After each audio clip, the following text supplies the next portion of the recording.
द्रविडं त्वमेव त्वमेव सर्वं मम देव देवा। श्री गर्ग संहिता के गिरिराज खंड का दूसरा अध्याय। गोपों द्वारा गिरिराज पूजन का महोत्सव। श्री नारद जी कहते हैं, साक्षात श्री नंद नंदन की यह बात सुनकर श्री नंद और सनंद आदि व्रजेशगण बड़े विस्मित हुए। फिर उन्होंने पहले का निश्चय त्याग कर श्री गिरिराज पूजन का आयोजन किया। मिथिलेश्वर नंदराज अपने दोनों पुत्र बलराम और श्री कृष्ण को तथा भेंट पूजा की सामग्री को लेकर यशोदा जी के साथ गिरिराज पूजन के लिए उत्कंठित हो प्रसन्नतापूर्वक गए। उनके साथ गर्ग जी भी थे। वे अपनी पत्नी के साथ बहुत ऊंचे चित्र विचित्र वर्णों से रंगे हुए सोने की सांकल धारण करने वाले हाथी पर आरूढ़ हो गौओं के साथ गोवर्धन पर्वत के समीप गए, मानो इंद्राणी के साथ इंद्र ऐरावत पर आरूढ़ हो शरद ऋतु के श्वेत बादलों के साथ उपस्थित हुए हों। नंद उपनंद और वृष भानुगण अपने पुत्रों पोतों और पत्नियों के साथ यज्ञ का सारा संभार लिए गिरिराज के पास आ पहुँचे। सहस्त्रों बाल रवि की दीप्ति से प्रकाशित शिबिका में आरूढ़ हो दिव्य वस्त्रों तथा रत्नमय आभूषणों से विभूषित श्री राधा सखी समुदाय के साथ वहां आकर उसी प्रकार सुशोभित हुई जैसे शची चकोरी और भ्रमरियों के साथ शोभा पाती हों। राजन, श्री राधा के दोनों बगल में आई हुई विविध अलंकार से अलंकृत तथा करोड़ों सखियों से आवृत दो सर्वश्रेष्ठ चंद्रमुखी सखियां ललिता और विशाखा चारों चवर डुलाती हुई शोभा पाती थीं। नरेश्वर इसी प्रकार रमा विरजा माधवी माया यमुना और गंगा आदि 32 सखियाँ 8 सखियाँ 16 सखियाँ और सबके यूथ में सम्मिलित असंख्य सखियाँ वहाँ आ गईं। मिथिला निवासिनी कौशल प्रदेशवासिनी तथा अयोध्यापुर निवासिनी श्रुति रूपा ऋषि रूपा यज्ञ सीता स्वरूपा तथा वनवासिनी गोपियों का समुदाय भी वहाँ उपस्थित हुआ। रमा आदि वैकुंठवासिनी देवियाँ, वैकुंठ से भी ऊपर के लोकों में रहने वाली दिव्यांगनाएं, परम उज्ज्वल श्वेत दीप की निवासिनी बालाएं और ध्रुवादि लोकों तथा लोकाचल में रहने वाली देवी रूपा गोपांगनाओं का दल भी वहां आ पहुंचा। वो समुद्र से उत्पन्न लक्ष्मी की सखियां थीं, दिव्य गुण त्रयमयी अंगनाएं थीं, अदिव्य विमानचारियों की वनिताएं थीं, जो औषधि स्वरूपा थीं, जो जालंधर के अंतःपुर की स्त्रियां थीं, जो समुद्र कन्याएं थीं तथा जो बर्हिष्मती नगरी तथा सुतल आदि लोकों में निवास करने वाली थीं।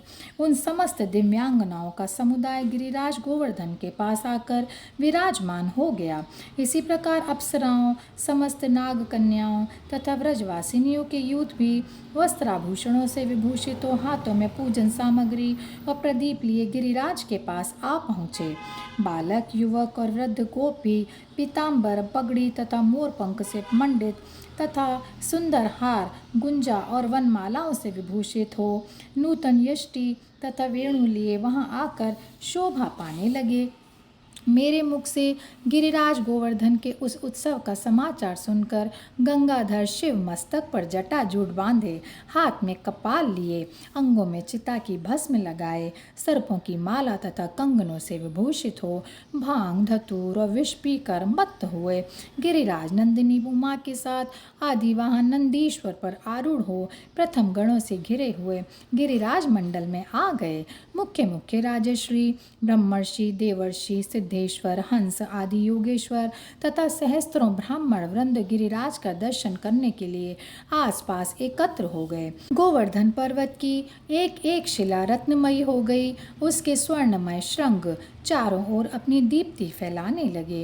राजन, वह पर्वत मतवाले भ्रमरों तथा निर्जर शोभित कंदराओं से उन्नत काय गजराज की शोभा धारण करने लगा।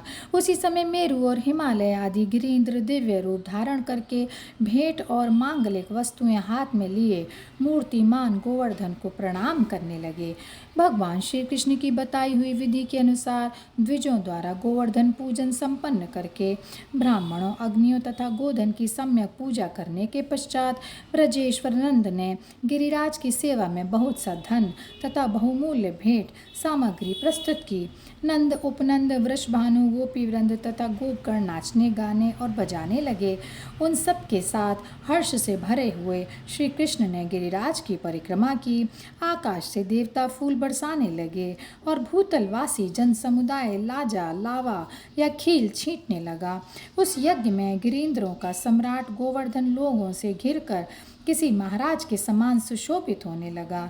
साक्षात श्री कृष्ण भी ब्रज स्थित शैल गोवर्धन के बीच से एक दूसरा विशाल रूप धारण करके निकले और मैं गिरिराज गोवर्धन हूँ, लोगों से यों कहते हुए वहाँ का सारा अन्नकूट भोग लगाने लगे।